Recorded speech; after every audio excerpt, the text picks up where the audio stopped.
Dr. Colin Neumann. I've been with Advanced ENT and Allergy since 2016 after I finished my residency. I grew up in northern Kentucky, which is right outside of Cincinnati. Came to Louisville for undergrad, where I went to Bellarmine, went to med school at U of L, and then went away for 5 years. I did my residency in Minneapolis at the University of Minnesota.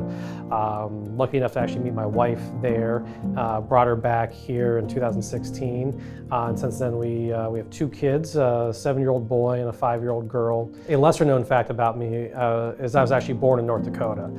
Most people don't know much about North Dakota. You don't meet many people from North Dakota, but my parents were born and raised there. That's where I was born. And then when I was 4, my family moved to northern Kentucky. So what made me want to become a physician? I was actually not one of those kids who grew up dreaming of being a doctor.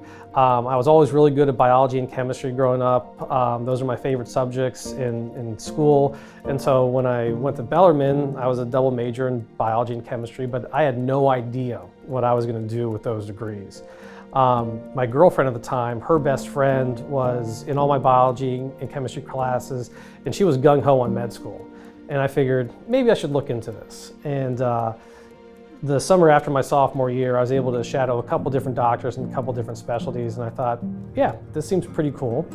Now at that time, I was going to be an orthopedic surgeon. I played baseball at Bellarmine. I was around sports injuries all my life, and that's what I was going to do. And so when I got into med school, that's what I kind of focused on, but I found that every specialty, whether it's orthopedics or ENT or neurology, every specialty has their own little personality. And my personality just wasn't right for orthopedics. I actually didn't know much about ENT when I got into med school. I stumbled upon it doing a 2-week elective rotation and absolutely fell in love with it.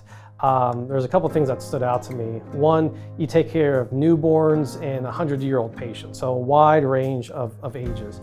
We do quick, short little surgeries like ear tubes and big, complex head and neck cancer surgeries. So you get a wide variety of surgeries. Yeah, the other thing about ENT that really sparked my interest was every person I met, whether they were a first-year resident or an attending doing it for 30 years, everyone seemed really happy, which was really important to me, because I think when a physician is happy, the patients get better care and they're happier, and that's definitely been my experience. I would probably say there's 2 of my favorite hobbies. Definitely spending time with my family. I always tell my patients, as crazy as my day is here in the office, as soon as I get home it gets crazier. But I wouldn't have it any other way. Whether it's fishing with my son, playing sports in the backyard, just spending time with them. That is definitely one of my favorite hobbies. And then probably my favorite personal hobby is golfing. I'm a big golf enthusiast. Try to get out at least once a week when my wife will let me. But golfing is definitely my favorite thing to do outside of work and family. Probably the biggest passion at this point in my career is moving forward with more in-office, minimally invasive procedures. 20, 30 years ago, you've heard horror stories about septoplasties, nasal surgeries, sinus surgeries. And yeah, 20, 30 years ago, it was pretty gruesome and really hard recoveries. Nowadays, it's amazing how much we can do in the office via minimally invasive techniques where patients will get the same outcomes with way less recovery, way less morbidity. And for a lot of patients, it's way cheaper than going to the operating room. And that's been a big transition in my career over the last 2 to 3 years, is really pushing the envelope for these in-office, minimally invasive procedures where patients are getting great outcomes with much quicker return to normal daily life and activity and at a much reduced cost than compared to standard surgical options.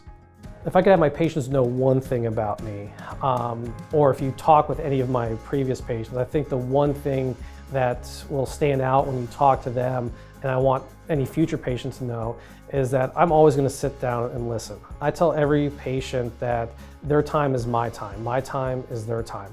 I'm never going to rush them in and out the door, no matter how busy I may be, no matter how crazy that day may be. I'm going to focus on them and their issues and make what their problems are the most important thing to me for that visit.